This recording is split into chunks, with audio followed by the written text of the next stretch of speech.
पहले के जमाने में गुरु के आश्रम में रह करके विद्या अध्ययन करते थे।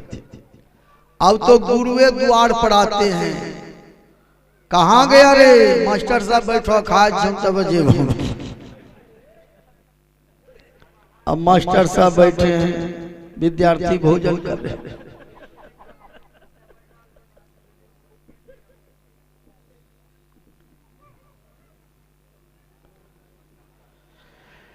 विद्यार्थी में 5 लक्षण होना चाहिए, तब विद्यार्थी। काग चेष्टा बको ध्यानम, काग चेष्टा बको ध्यानम स्वाम निंद्रा तथैव च अल्पहारी गृह त्याग। विद्यार्थी को कौवा के तरह तेज होना चाहिए। कौवा कितना तेज है, आपके आगे में कौवा है, चाहते हैं रोटी ले, इधर उधर भी देखते हैं, कितना तेज है। कौवा के तरह तेज होना चाहिए।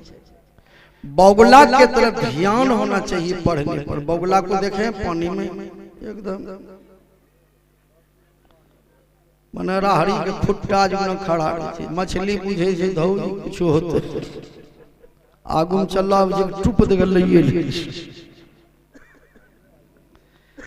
काग चेष्टा बको ध्यान स्वान निंद्रा, कुत्ता के तरह नींद होना चाहिए। कुत्ता कहनो गढ़ा नींद मरे तो जरा सा करने खड़बड़ हो जाए, उठी पुठी तैयार।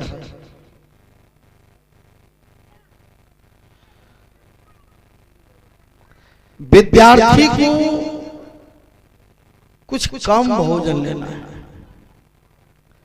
जब तक विद्यार्थी अवस्था में रहे तब तक देह को नहीं देखे, विद्या को देखे।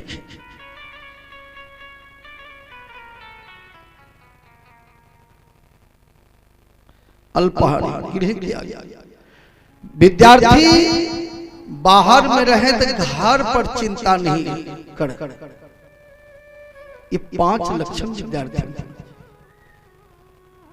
आजकल के विद्यार्थी तो हम देखते हैं 12 बजे रात तक मोबाइल गिजिर मिजिर। रिजल्ट जब आवे छे न तब 106 डिग्री बुखार चढ़े।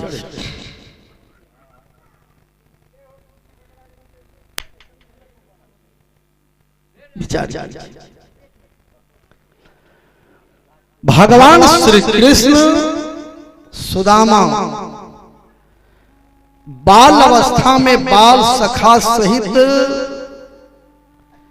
संदीपन मुनि के आश्रम पर रहकर संदीपन मुनि के आज्ञा का पालन करते हुए पढ़ रहे थे। क्या करते थे? पढ़ते थे।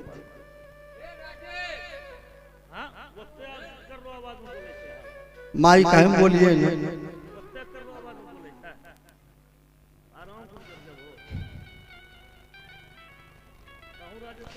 सत्संग का महत्व जो नहीं देखते हैं वही शोरगुल करते हैं। सत्संग क्या चीज?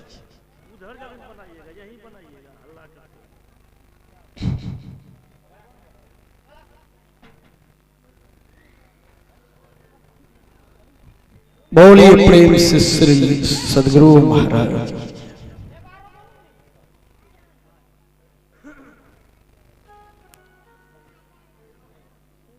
आरती लगी यहाँ सब जन है करते रहे।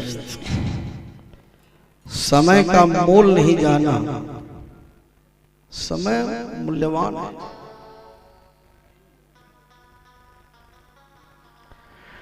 भगवान श्री कृष्ण सुदामा बाल सखा सहित पढ़ते थे। अभी के जैसा एक लड़का पढ़ी का पूछलिए रे कौन क्लास में पढ़े छे? लड़का कल के बाबा क्लास में नहीं पढ़े छी, बरंडा पर पढ़े।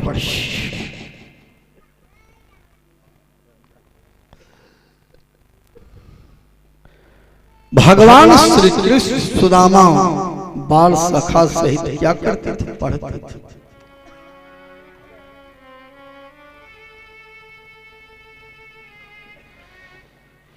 एक दिन सुदामा जी नुनवांग यज्ञा पहुंचे।